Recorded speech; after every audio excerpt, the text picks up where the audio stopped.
Graça e paz, queridos. Amém? Como é que está o seu dia? Está abençoado?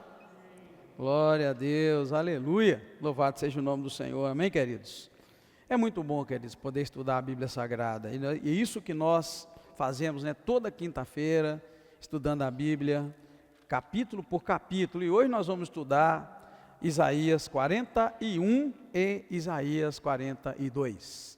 Obrigado, Deus, bendito seja o teu nome. Como é bom estar na tua casa, como é bom estudar a tua palavra. Agora pedimos que o Senhor fale conosco, fale ao nosso coração e nos ensine, Pai, lições que nós vamos poder aplicar na nossa vida. Eu quero apresentar cada coração que está aqui nessa noite.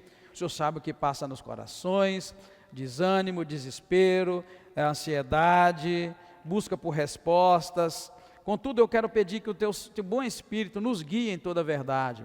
Sabemos que estamos sustentados pelo Senhor e é por isso que estamos de pé. Não estamos de pé porque nós somos bons ou porque de alguma maneira estamos preparados, mas estamos de pé por causa da tua graça e da tua misericórdia. Mais uma vez, ó Deus, faça-se presente na nossa vida, falando conosco, é o que eu te peço agradecido, em nome do Senhor Jesus Cristo. Amém.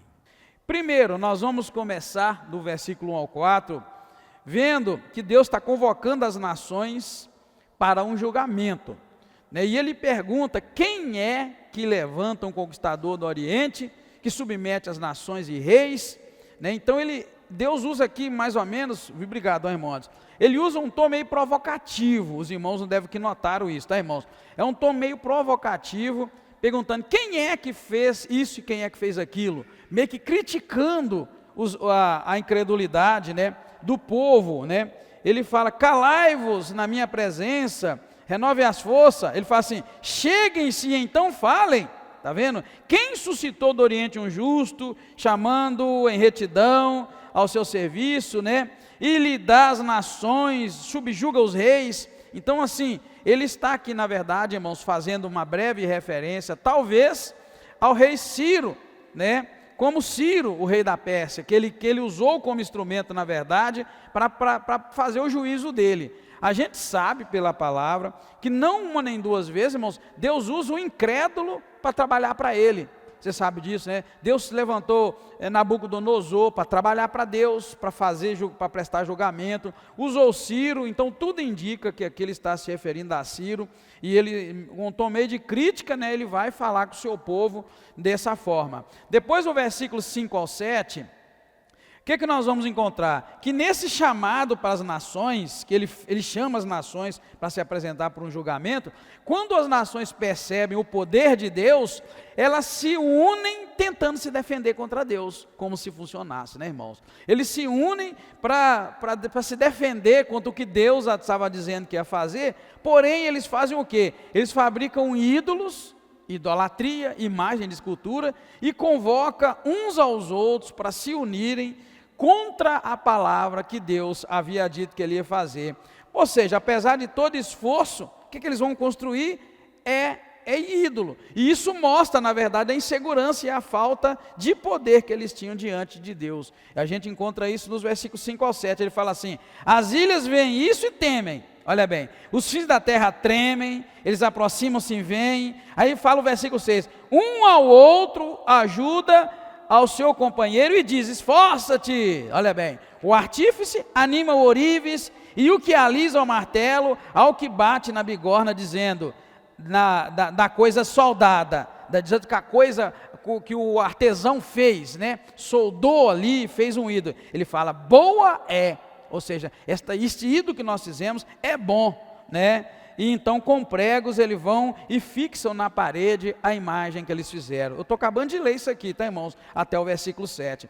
Então assim, quando eles ouviram que Deus ia julgar e que Deus ia causar um estrago muito grande, eles tomaram uma atitude que foi se juntar.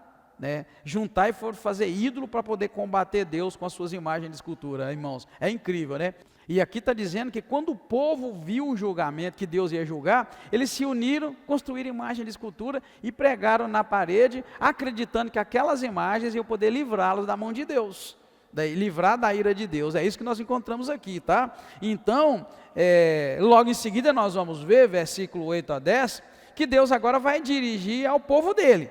né? Ele vai dirigir ao povo dele, porque as nações se uniram contra a palavra que Deus havia dito. Então agora, do 8 ao 10, Deus vai dirigir a Israel e vai afirmar outra vez que Israel é um povo eleito e que tem a proteção de Deus, né? Vai assegurar para Israel que, apesar dos desafios, das ameaças que estavam chegando para eles, ele estava com eles. Então Deus está dizendo para eles: eu estou com vocês, e oferecendo a força que ele tem, e também a ajuda e a justiça, que este é um chamado para quê? Para confiar em Deus.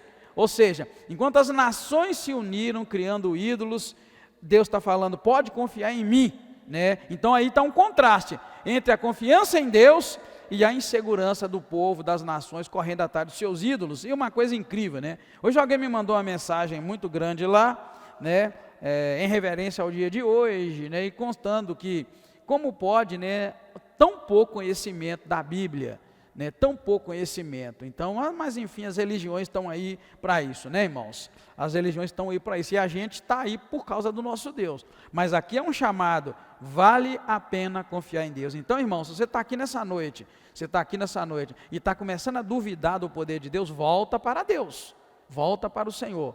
Tá? Porque Deus não gosta nem se alegra quando a gente não deposita a confiança nele. Deus não se agrada. Hoje, enquanto eu estava lá tomando meu banho, eu comecei a pensar assim: alguém aqui já ficou irado alguma vez? Quem já ficou irado, já ficou nervoso, já ficou bravo?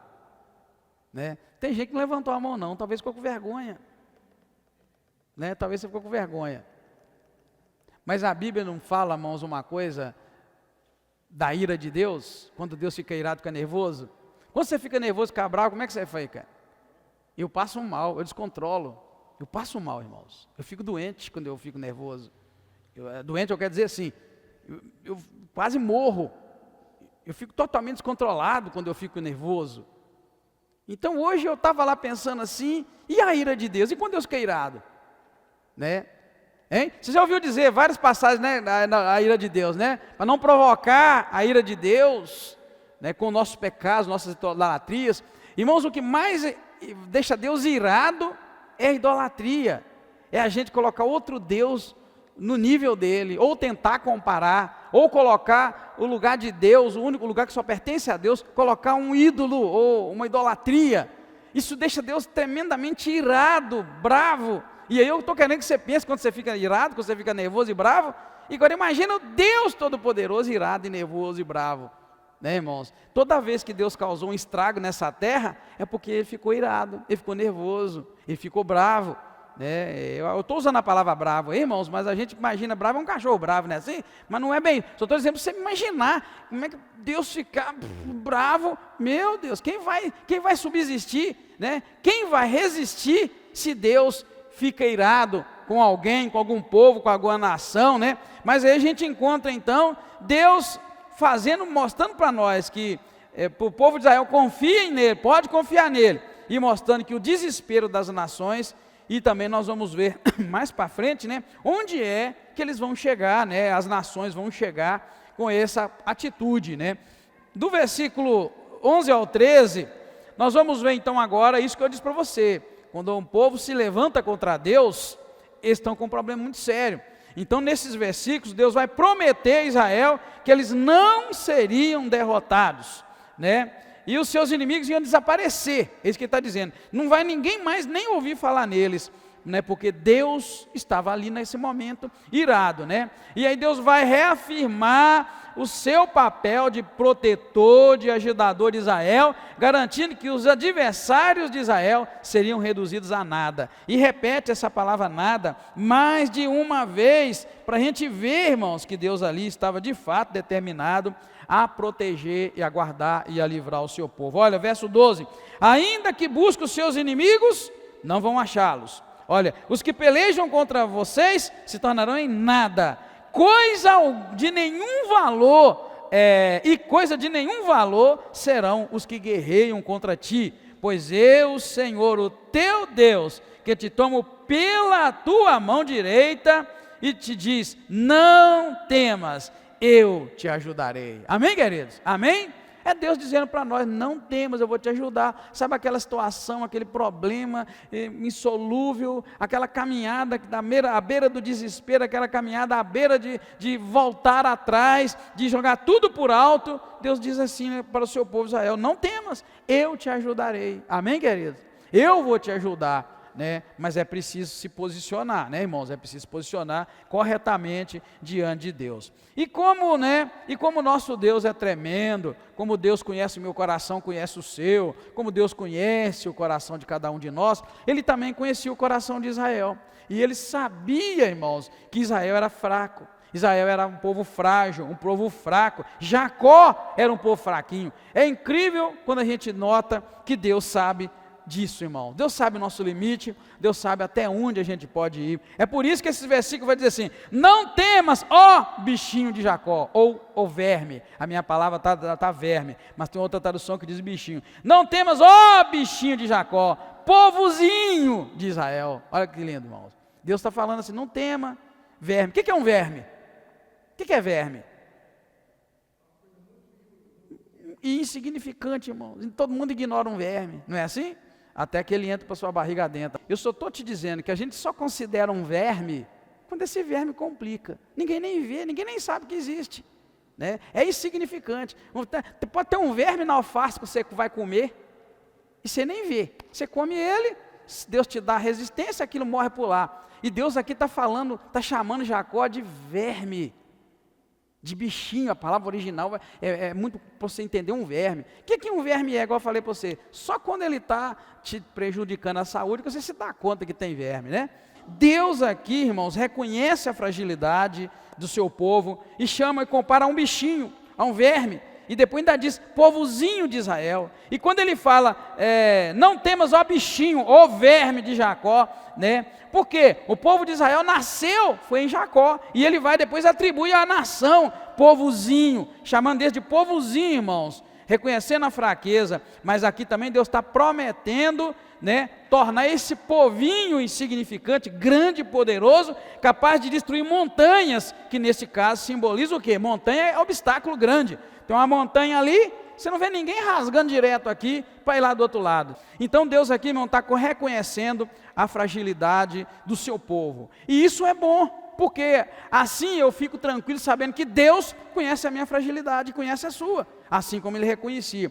E como é que Deus vira para eles e fala, olha, vocês vão ser grandes, capazes de destruir, e além do mais ele diz que o povo vai se alegrar. Quando ele diz assim, olha, os montes trilharás e moerás, está dizendo assim que eles vão destruir montes, destruir montanhas, montes aqui, está falando trilharás. Então assim, de uma maneira grandiosa e poderosa, Deus reconhece a fragilidade do seu povo, e Deus avisa para eles, olha, vocês vão se transformar, de povinho e de um povinho insignificante, vocês serão grandes e poderosos na terra e vencedores. Então vamos lá, não estou querendo dizer que essa palavra já se cumpriu, mas quem é Israel, irmãos? Israel é uma nação nova demais, irmãos, da década de 60. Israel tem mais ou menos a minha idade. Brasil tem mais de 500 anos, Estados Unidos também. China nem se fala. Muitos anos antes de Cristo já existia aquilo tudo. Israel tem a minha idade, irmão. O que eu quero dizer para você? Um bichinho, um verme. É insignificante, é nada. Mas vocês serão poderosos, vocês vão destruir montanhas, trilhar montanhas, e ainda o texto ainda termina dizendo assim, que eles iam se alegrar, profundamente eles iam se alegrar. Então, irmãos, a gente não, mais uma vez repito, não estou querendo dizer que se cumpriu, mas agora, se comparando Israel como nação com outros povos, a gente vai ver, irmão, que tem alguma coisa acontecendo aí, amém, queridos? Não tem algo grandioso acontecendo? Então a gente precisa muito da graça de Deus, para a gente poder receber as promessas de Deus e a palavra do Senhor no nosso coração. Depois do versículo 17 ao 20, Deus vai prometer provisão, transformação para os necessitados, vai fazer botar água no deserto, transformar a terra estéril em fértil, vai enchê-la com árvores e vegetação, e essa transformação é um testemunho do poder de Deus. Você vai contar 17 ao 20, olha, os pobres e necessitados buscam água, mas não há, a sua língua se seca, contudo ele fala, eu, o Senhor, os ouvirei, eu, o Deus de Israel, não os desampararei. Olha que lindo. Abrirei rios nos altos desnudos, fontes no meio dos vales, né? Tornarei o deserto em lagos e a terra seca em mananciais. Deus mostrando, olha, eu posso fazer brotar água do deserto. Eu posso fazer o deserto frutificar. E agora eu sou levado a mais uma vez pensar em Israel. Você sabia que Israel, irmãos, produz frutas no deserto? Hein? Quem sabia? Levanta a mãozinha aí. Como é que pode, irmão? Israel consegue tirar a água do mar e fazer ela ficar água doce para a gente beber, porque você sabe, né? Acho que todo mundo sabe aqui, não bebe água do mar não, né? Você pode dar um golinho de nada lá, mas você beber daquela água você morre. É uma água muito cheia de sal, né? Os melhores sal que existe no mundo é o sal do mar, a água do mar que seca, evapora, e aquele sal cheio de alga marinha, aquela coisa pura e faz bem para a saúde. A água do mar não pode beber. Israel, irmãos, produz frutas no deserto. Eles têm um sistema, acho que é gota a gota que chama, se eu não estiver enganado, lá no pé.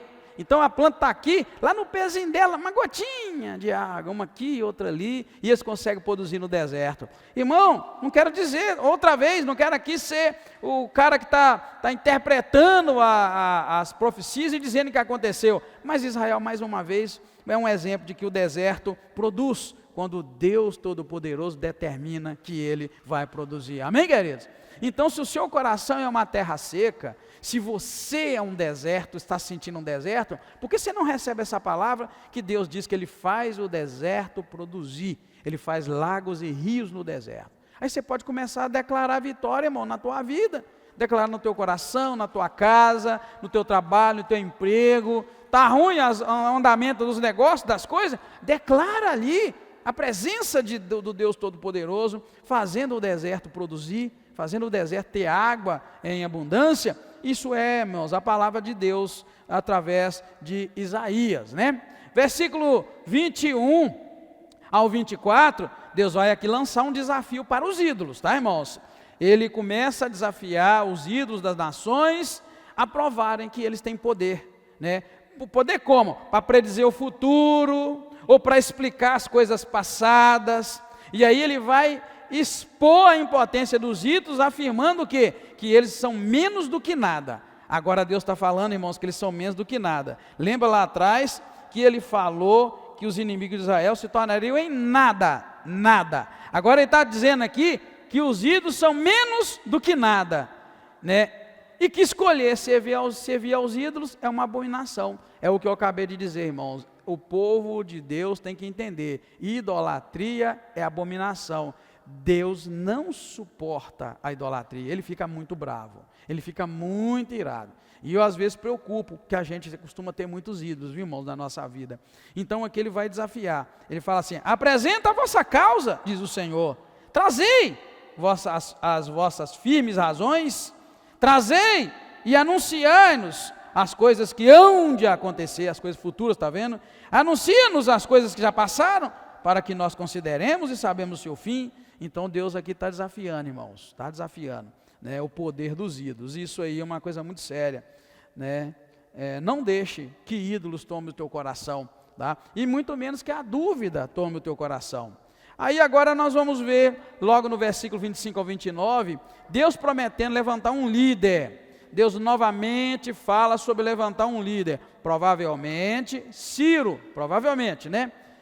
Que cumprirá os seus propósitos. Ele desafia qualquer um a afirmar que previu esse evento antes dele. Nenhum dos ídolos das nações pode prever ou realizar o que Deus faz. Tudo o que eles representam é futilidade e vazio. Olha como é que Deus diz no 25: suscito a um do norte, e ele vem, um do nascente do sol, que invocará o meu nome. Ele pisará os magistrados como lodo, e como oleiro pisará o barro, assim ele os pisará. E aí ele vai e lança o desafio: quem anunciou isso desde o princípio, para que nós possamos saber, ou dantes, para que digamos justo é? Não houve quem anunciasse, não houve quem manifestasse, não houve quem ouvisse as palavras. Aqui Deus está desafiando, e ele diz: foi eu mesmo, eu que disse. Então aqui Deus desafia os ídolos e as nações no seu poder, na verdade, no poderio que as nações costumam ter. Por isso, irmãos, a gente tem que entender aquele texto, né? Que bem-aventurado, bendito é o povo, bem-aventurado é a nação cujo Deus é o Senhor, tá? Bem-aventurado é a nação cujo Deus é o Senhor. A gente precisa muito que a nossa nação seja do Senhor, não é?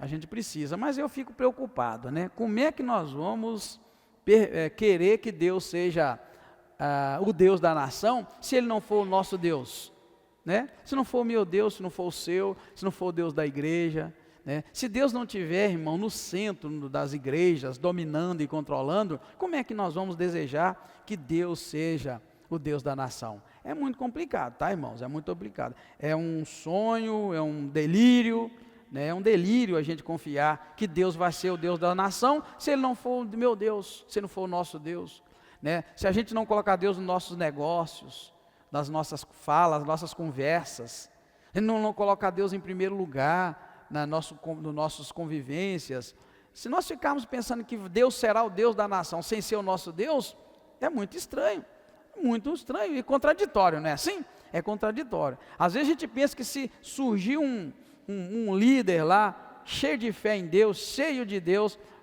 o Deus será o Deus da nação. Então a gente precisa entender que a nação precisa de todos nós, crendo no Senhor e deixando Deus agir no nosso coração, para que a gente possa ter a nação nas mãos de Deus, né? Porque eu quero dizer assim, que não é um homem lá em cima que vai fazer a nação ser de Deus.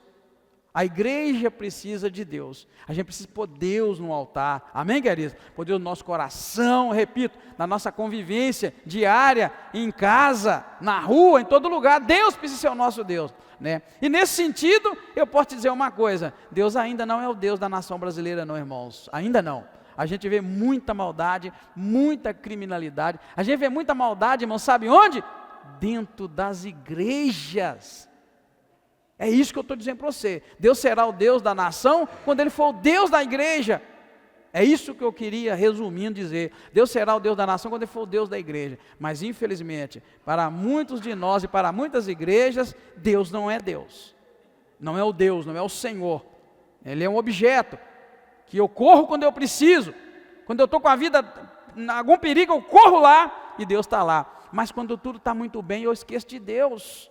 Quando a conta vai boa no banco, quando eu começo a ganhar dinheiro, eu esqueço de Deus. Quando eu estou sem dinheiro, eu vou para o joelho, eu oro, eu busco. Então é nesse sentido que eu digo que Deus ainda não é o Deus de muitas igrejas. Ao contrário, para muitas igrejas, isso eu digo para vergonha nossa, o Deus deles é o bolso. Isso aí eu digo com segurança. Para muitas igrejas, Deus é o dinheiro. Você tem que dar dinheiro, né? Eu já vi gente dizendo desses bancos aí, ó, conversando comigo, pastor, eu vim de uma igreja que, como é que ele falou? Começava com R$100 na época, e ia te apelando, te esgoelando, mas você tinha que dar pelo menos R$2, ia abaixando, acho que era 150, ia abaixando, te pressionando. Então assim, eu não acreditava, na verdade, eu vou ser sério de coração. No início eu falei, não, isso é brincadeira.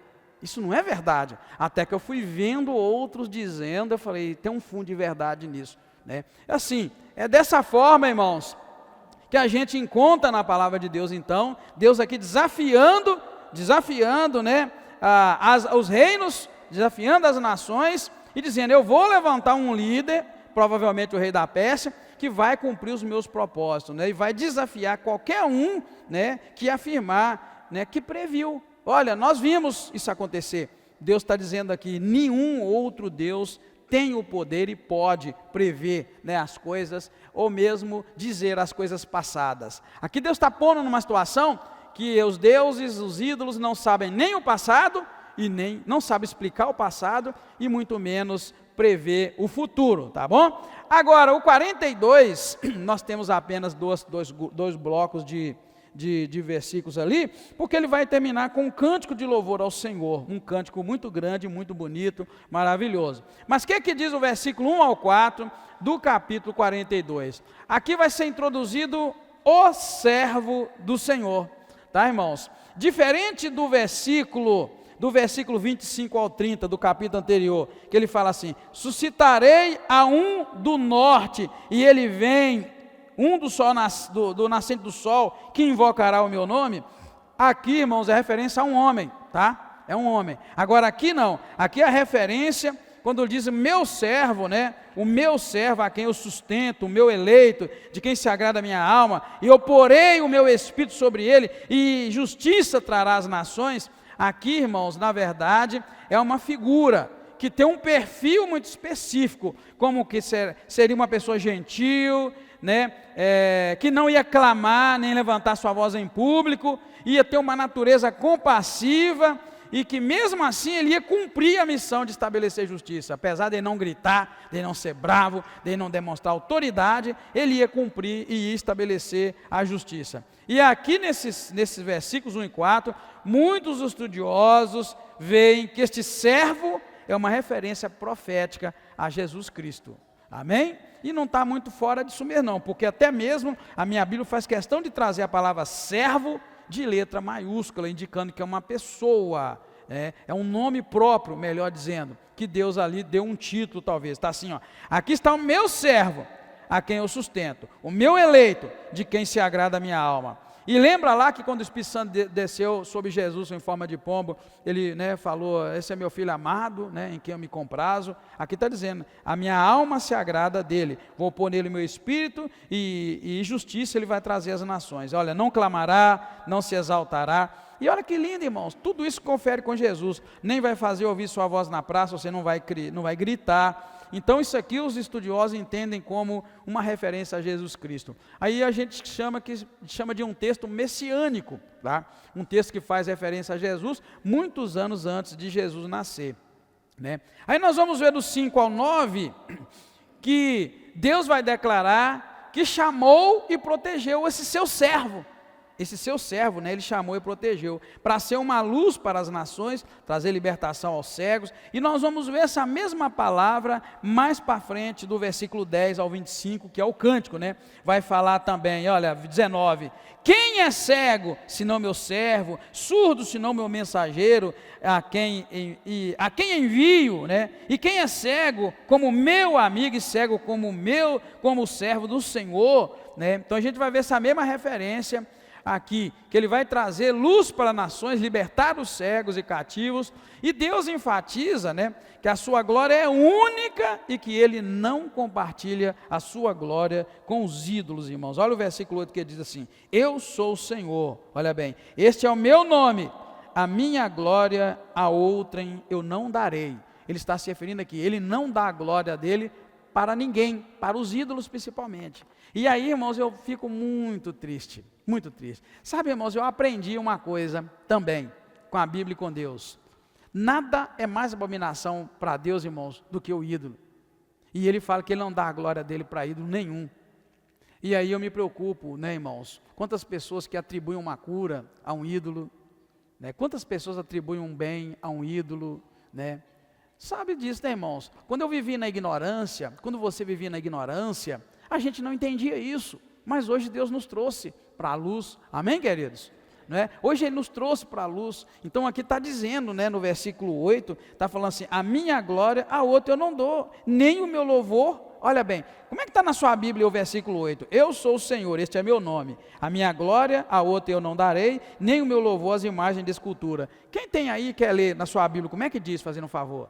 É isso que eu queria que os irmãos entendessem. Todas as nossas Bíblias estão dizendo a mesma coisa. Por isso que eu falei, eu demorei a entender no meu coração que nada, irmãos, machuca Deus mais do que o ídolo. E atribuir, por isso que ele fala, minha glória a outro eu não dou. E está explicando que está falando é de idolatria.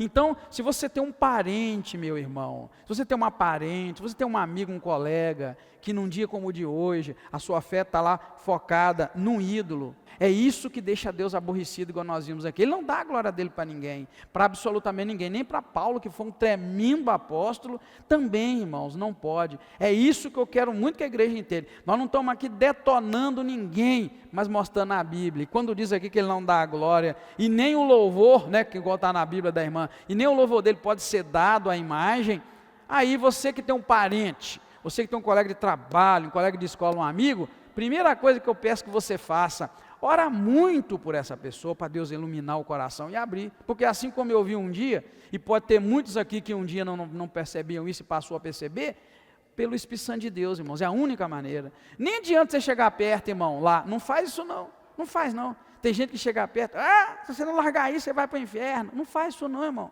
Ele não sabe.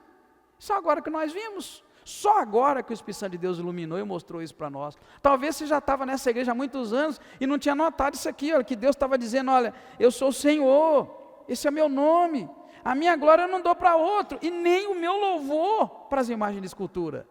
Talvez você não tinha notado que Deus está falando que não dá. Então se Ele não dá, Ele está dizendo para nós uma coisa muito séria, que às vezes a gente conhece uma pessoa aqui, outra ali, e acha que é só falar para essa pessoa. Não, irmão, é discernimento espiritual. Ora, repreende, coloca a nação nas mãos de Deus, pede a Deus para abrir os olhos da nossa nação. Irmão, você está vendo que o mundo para, né? Eu não vou pedir para você levantar a mão não, mas quantos de vocês aqui dobraram o joelho diante de uma imagem? Não é verdade? E você fazia aquilo para chutar? Não, você fazia aquilo com fé, não era? Então é isso que eu quero dizer, que só o Espírito Santo de Deus que ilumina a nossa mente e o nosso coração, para a gente pensar, meu Deus, por que eu fiz aquilo? Guarda isso no teu coração, tá? Eu acho que se a gente sair daqui hoje, com essa grande verdade, de que a idolatria é uma abominação terrível contra Deus, é a da pior de todas, né? Se a gente sair com isso aqui do coração, a gente vai começar a eliminar as idolatrias do nosso coração, porque existe idolatrias, irmãos, que não são exatamente as idolatrias que as religiões fazem, mas a gente costuma idolatrar pessoas e coisas. Eu já vi mãe que idolatra filhos e pai que idolatra filhos. Já vi homem, esposo que idolatra esposa e esposa que idolatra o esposo. Isso é idolatria, quando você coloca a adoração. É por isso que eu gostei dessa versão da irmã, que vai falar, nem o meu louvor, eu dou as imagens de escultura, eu gostei do jeito que está escrito lá. É porque tudo que você dá o louvor que pertence a Deus, você está idolatrando. Está idolatrando. Olha, eu vou ser sincero, minha igreja que eu amo é essa. Eu não amo outra igreja porque eu não tive outra igreja. Eu costumo brincar que a minha igreja aqui é essa, no Brasil, e se for para os Estados Unidos é aquela onde eu convivi 7 anos e fui abençoado, né? Onde eu casei, construí família. Então eu tenho uma igreja lá e outra aqui. Aqui é essa, no Brasil é essa, se eu estiver aqui é essa. Porém, dentro da minha igreja eu tenho alguns idólatras. Vamos ver se você sabe, o que é que eles idolatram? Sim, irmãos, eu tenho aqui, eu tenho uma meia dúzia, talvez menos, que carrega esse pecado da idolatria. Os irmãos que são do grupo dos homens sabem. Já tivemos aqui gente que ficou inimigo por causa do Cruzeiro e por causa do Galo. Isso é idolatria, irmão. Isso aqui é abominação a Deus.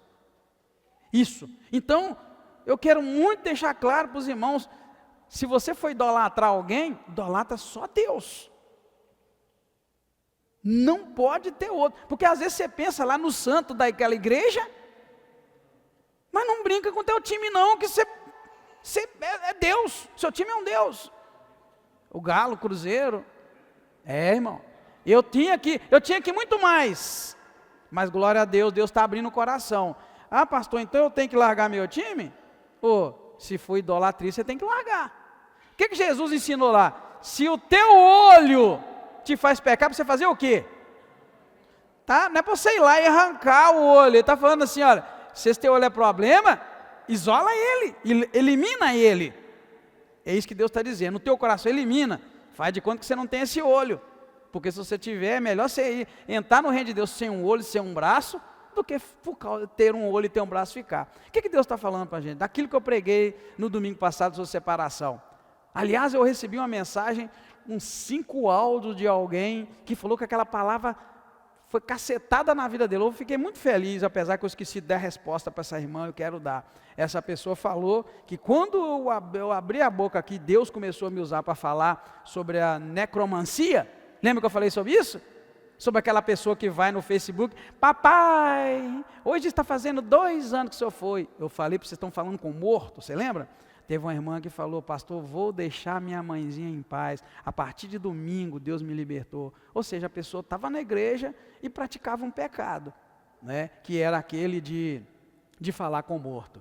Irmão, não manda mensagem para o morto não, demônio vai interceptar sua mensagem, porque morto não está aí para ouvir a gente não. Sabia? Isso é necromancia, isso é consultar os mortos. O mesmo pecado que Deus falou, ó, quando vocês chegarem na terra prometida, eu falei, meu Deus, que maravilha, né? Não é a primeira vez que eu falo, mas então, tem irmão aqui, mais irmão, não sei se tem irmã, talvez tenha irmã também, eu não sei, mas irmão gosta mais de se expor, né? Então a gente sabe. Tem irmão aqui que tem uma idolatria, o time. Não tenha idolatria, irmão. Deus abomina. Deus odeia o idólatra e a idolatria. Esse negócio de falar que Deus ama o idólatra, vamos parar com isso também. Deus não ama, não. Foi. Pode muito bem ser. A Alzita está fazendo uma dedução muito aceitável. Talvez seja por isso que Deus provou Abraão. Abraão teve um filho... Abraão tinha, acho que é 25 anos, né, irmãos, quando a mulher dele engravidou, não era 25 que ele tinha? Quanto mesmo? Pois é, um cara de 90 anos, já não podia reproduzir, a mulher também, lembra? Aí Deus vai, dá um filho para ele. Possivelmente a interpretação do Osíris está certa. É que ele ficou com uma trinca, aquele menino, talvez o menino não podia nem andar um pouquinho, que ele ficava com medo. Deus vai e fala, vai me dar seu filho, mata ele para mim, sacrifica. Você sabe muito bem, né, irmãos, que Deus às vezes... pede uma coisa não querendo aquilo. Eu costumo dizer isso, tem que tomar cuidado com esse negócio que Deus me pediu isso, pediu aquilo. Deus não queria, na verdade, que matasse o filho, mas ele pediu para matar. Então Deus pediu o que não queria. Quando ele foi lá para matar, que ele levantou o cutelo, que já ia descer, Deus fala para ele para não fazer aquilo. E Deus não queria, mandou ele parar. Mas o que Deus queria era o que, irmãos? Um processo com ele. Deus queria meio que isso mesmo. Vou ver se esse cara tem fé mesmo em entregar o filho. Cara uma mulher com 90 anos, será que ela ia ter chance de engravidar outra vez? Primeiro que não tinha nem de engravidar a primeira. Perder aquele filho e liberar aquele filho é muito, muito difícil, irmãos. Então sim, verdadeiramente, é meio que para provar. Você é capaz de largar o teu futebol, o teu time? Se tiver um evento na hora do futebol, você é capaz de, não, hoje eu não vou para o futebol, hoje eu não vou assistir, porque tem um evento e eu preciso ir. Não, irmãos, tem gente que fala, verdadeiramente, só depois da pelada. Só depois da pelada. Se vira, mulher! Depois da pelada eu vou. Opa, Deus está falando aí, Thaís? Tem? Só depois da pelada. Se vira, mulher! Brincadeira, eu estou pegando o pé deles, irmão. É porque eles têm um grupo de pelada aí que o tema é meio sagrado mesmo. Eu sei que é meio sagrado. Querido, eu estou falando com todo amor e todo coração. Um dia que o Espírito Santo de Deus me fez ver que Deus suporta um punhado de pecado, mas que a idolatria mexe direto com ele, irmãos, ele fica bravo, ele fica muito bravo, muito irado, né? Tendo a brincadeira, e fala mesmo em brincadeira, né? Rindo, brincando. Amém, queridos? Então, assim, essa revelação da palavra de Deus para o nosso coração é muito importante, que Deus odeia a idolatria, e Ele não gosta dessa convivência, Ele abomina. Olha, irmãos, ao ponto, o nível da idolatria é tão irritante para Deus, ao ponto de quando Moisés subiu no monte, pegou as tábuas da lei, e descendo, ele escutou o barulho, e Deus falou, desce que o teu povo está desenfreado. Que ele chegou lá, Moisés jogou aquelas tábuas escritas pelo dedo de Deus, e quebrou aquilo tudo, irmãos. Tamanha ira que ele ficou ao ver a idolatria que eles tinham feito lá. E o que Deus fez com Moisés, porque ele quebrou a tábua com a mão dele? Deus tinha escrito a tábua com o dedo dele, na pedra. Deus não fez nada com Moisés, irmãos. Por quê? Porque ali foi uma ira de Moisés representativa de Deus. Deus ficou bravo e Deus foi e mandou ele subir e depois deu outras escritas da lei. Isso é para os irmãos entenderem. Queria muito que Deus te falasse. Se tem alguma idolatria aí dentro do teu coração, Deus não está feliz com você não. Nem um pouco, né? Por isso nós não podemos idolatrar absolutamente nada, né? Se tivermos que idolatrar algo, vamos idolatrar a Deus, né, para que a gente possa ser abençoado, tá, irmãos? Então isso aí nós vamos encontrar logo em seguida, né, nos capítulos seguintes, para encerrar, né, nós estamos já no último versículo aí, que eu sou o Senhor e este é o meu nome e a minha glória eu não dou a outro e nem o a darei e nem o meu louvor às imagens de escultura. E ele vai dizer uma coisa maravilhosa, vede as primeiras coisas se cumpriram e as novas coisas eu vos anuncio. antes que venham à luz e vos faça ouvi-las. Então Deus está enfatizando aqui que a glória dele é única, além disso, que ele anuncia que as profecias antigas já se cumpriram, e ele revela coisas que vão acontecer ainda, demonstrando o quê? O controle dele sobre o passado, sobre o presente e sobre o futuro. Amém, queridos? E depois, eu não coloquei ali, tá bom? Eu não coloquei, opa, estava no anterior, né? Eu não coloquei aqui para você, mas vai terminar do 10 ao 25 com um cântico de louvor, onde Deus, né, chama o povo para cantar e exaltar, né? E ele chama que todas as extremidades da terra venham, naveguem pelos mares e cheguem a Israel, ao povo, a Jerusalém, para louvar, bendizer e engrandecer ao nome do Senhor. E ao mesmo tempo, Deus começa a dizer, né, que tudo ficou diferente, os outeiros tornarem deserto, a terra seca, né, a erva da terra vai se secar, tudo ia se tornar árido, e de repente Deus ia chegar com o seu poder e com a sua graça, tornando tudo aquilo em vida e devolvendo a vida para tudo aquilo que estava morto. Amém, queridos? Tudo que estava morto, que estava sem vida. Isso tudo, irmãos, Deus está lançando uma referência a uma nação que idolatra, que tem ídolos, aliás, que é idólatra. Ele está dizendo que essa nação é seca, essa nação é árida. As pessoas estão cegas, elas não veem, estão surdas, elas não ouvem. Sabe como é, irmãos, que uma nação chega no nível da idolatria? É quando ela vai rejeitando Deus. Você rejeita Deus aqui, rejeita Deus ali, uma geração, outra geração, vai rejeitando.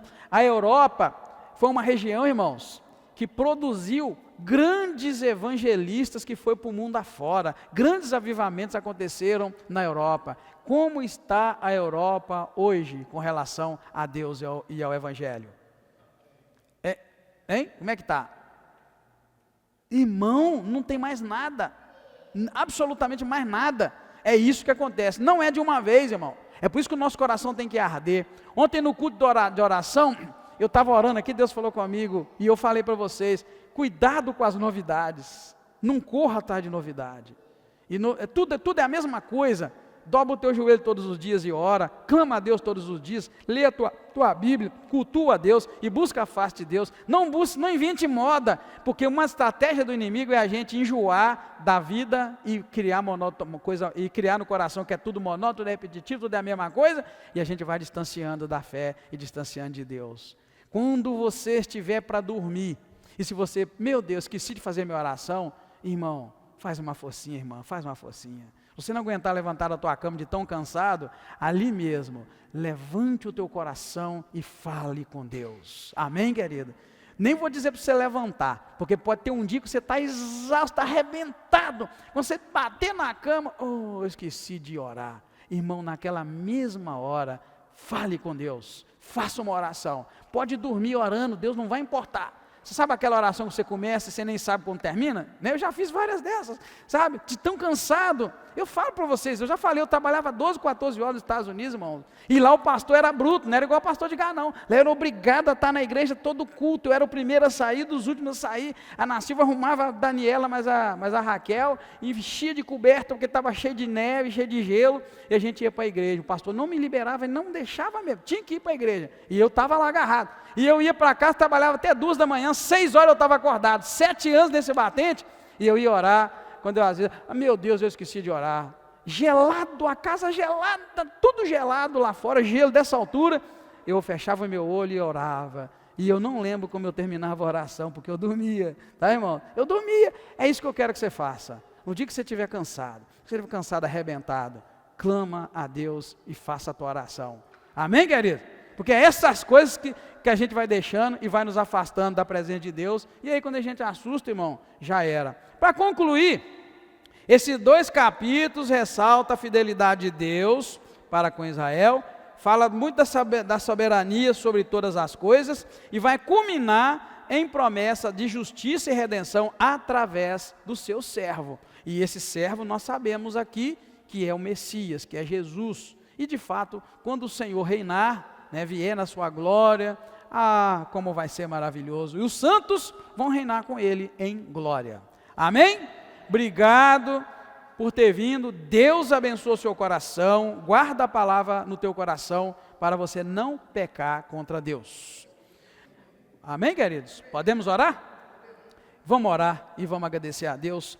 Se você gostou, vem na quinta-feira que vem, para a gente continuar compartilhando, né, da palavra de Deus com esses ensinamentos, e que o Senhor nos abra a mente e o coração, todos os dias.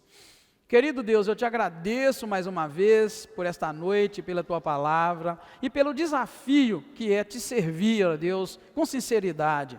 Cada um de nós tem uma força, uma resistência, Pai, mas nós vivemos numa nação muito boa para cultuar o Teu nome, por isso eu peço a Ti que tira os ídolos do nosso coração, da nossa mente, e que a cada dia nós sejamos inteiramente do Senhor. Queremos interceder por aqueles que ao aceitarem Jesus são banidos da casa, da família, perdem trabalho, perdem, ó Deus, a convivência, são humilhados, ou até mesmo mortos. Queremos Te pedir por esses, ó Deus, que estão pregando nesses lugares, debaixo de ameaça, porque tem fé no Senhor, na Tua palavra, e querem alcançar muitas vidas. Abençoa-nos, ó Deus, não nos deixe nós ficarmos calados, mas que nós possamos ser testemunhas vivas do Senhor a cada dia. Obrigado, mais uma vez, peço a Tua bênção para o Teu povo e te agradeço, em nome do Senhor Jesus Cristo. Amém. Obrigado, irmãos, Deus abençoa.